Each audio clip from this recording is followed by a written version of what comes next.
Hello guys, so ayun, nandito kami ng asawa ko sa Dollar Tree.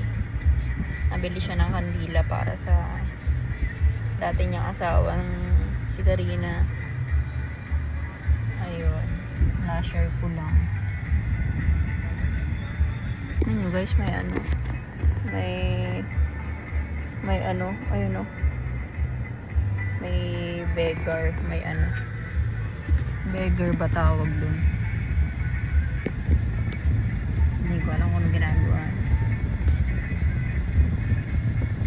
Pero dun siya nakatambay sa gilid eh. Share ko lang. Dami ko ng ano dito, buong araw guys. Nasasanay pa lang sa klima eh. Ang aming poging bunsok tulog. Handa ko dito guys, check.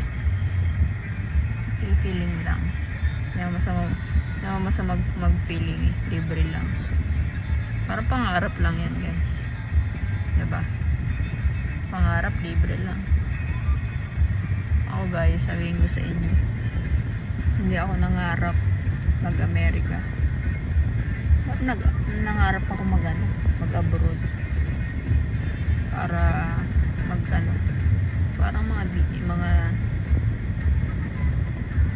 tawag doon, mga nag-a-abroad para magtrabaho sa ibang bansa. Basta yun na yun.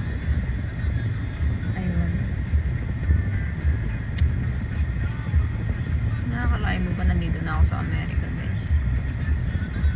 Kasama ko pa yung una kong anak. Tapos ito, anak namin ng asawa ko dito na US citizen, pero Pilipino siya.